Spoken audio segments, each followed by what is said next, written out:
Hello and welcome to this session in which we will discuss the Security Assessment Report, known as SAR.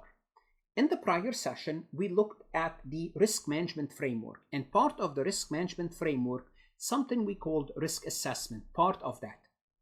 And the first step in a risk assessment is to identify objectives, identify items to be assessed, which is called assessment objects, and the method we use. For example, as an example, the organization might decide to assess how well their data encryption protocols are. This is the assessment object, and they will determine which method they are using to perform this assessment. Could be examination, interviews, testing, or a combination of all of those. And as we talked about the risk management framework, they follow NIST. NIST is the National Institute of Standard and Technology. SAR also follow the same standard, which is the NIST standard. In this session though, because eventually what we do after we do the assessment, we issue a report. So we're going to look at what is the report, what's the security assessment report, and what does it contain. So this way we understand how to answer questions and we understand what a report would look like. Let's go ahead and get started. Before we proceed any further, I have a public announcement about my company, farhatlectures.com. Farhat Accounting Lectures is a supplemental educational tool that's going to help you with your CPA exam preparation as well as your accounting courses. My CPA material is aligned with your CPA review course such as Becker, Roger, Wiley, Gleam, Miles. My accounting courses are aligned with your accounting courses broken down by chapter and topics. My resources consist of lectures, multiple choice questions, true-false questions, as well as exercises. Go ahead, start your free trial today. The Security Assessment Reports, or SARs, serve as a crucial document that highlight the compliance, and I'm going to underline compliance level of organizations' security controls with predefined security goals and objectives.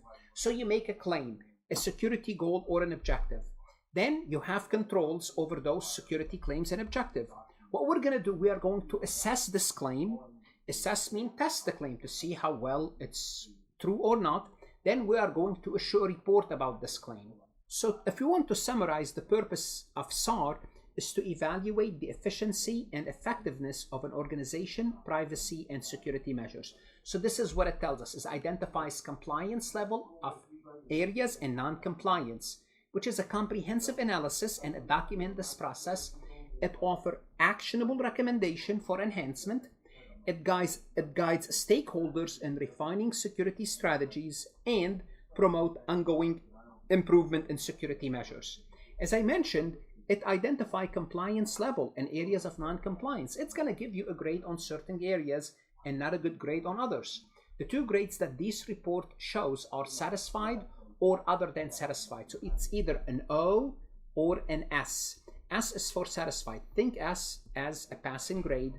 O, not so good, other than satisfied. So in a SAR report, each control or process assessed by the evaluator is assigned a rating, reflecting the outcome of the assessment. These ratings are categorized either as satisfied as an S or other than satisfied as an O. An S, giving when the security control or process meets the assessment objectives. So this was our objective from this control, and we are meeting this objective, indicating that it performs adequately and aligned with the security goals and objective set by the organization.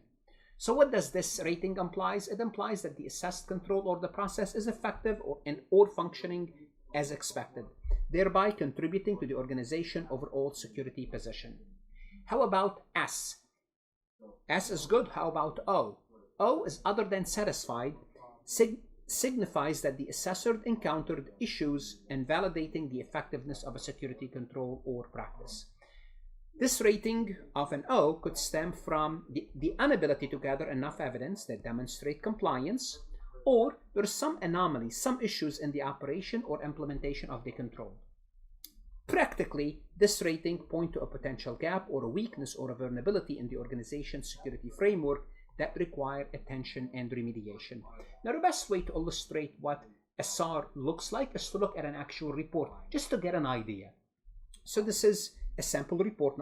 Not all reports will have to follow the same concept, but this is basically a sample. So the security assessment report presents the finding from a comprehensive security assessments of XYZ Corporation. Information system conducted. They have the date. The assessment aimed to evaluate the effectiveness of the implemented security control against established security goals and objectives. The assessment covered areas such as access control, data encryption, network security, and incident response capabilities. So those are the objectives. Those are the areas we are going to be assessing. Then they're going to look at the methodology. The assessment was carried in accordance with the guidelines provided by NIST. It involves a combination of document reviews, interviews, and interviews with key personnel, system analysis, and vulnerability scanning. So here they're telling us which method they are using. And this methodology was structured to provide a thorough evaluation of both technical and non-technical security controls. Then we're going to list the finding and rating. Now this is one page, but I'm breaking it down. Finding and rating. Remember, we're going to assess access control. The objective: ensure that access to information system and data is granted on a least privilege basis. This is the objective. What did we find? The majority of systems were configured to enforce strong access control. However, 2 legacy systems were identified that did not enforce multi-factor authentication for administrative access. Well, we're going to rate it as O. And here also they might tell you how serious is the problem to fix it, whether it's easy to fix or not easy to fix. Then they make a recommendation: implement multi-factor authentication on all systems with an immediate focus on updating the legacy system. Then they assess data encryption. Ensure that sensitive data is encrypted both at rest and in transit. Finding: data encryption practices were consistent with industry standard for most data type. However, some internal communication channels were found to be used outdated encryption protocol. The grade is O. Upgrade all communication channel to use current secure encryption protocol. That's the recommendation. For the network security, protect against unauthorized access and threats from both internal and external.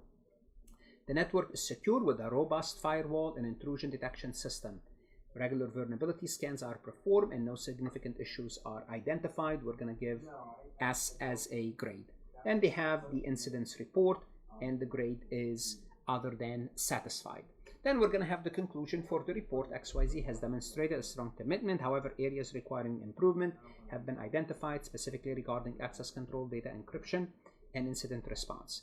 Addressing these areas will further strengthen XYZ Corporation security posture and resilience against threat.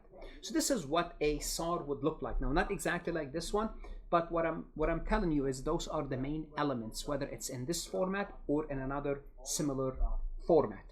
Let's take a look at this multiple choice question from farhatlectures.com.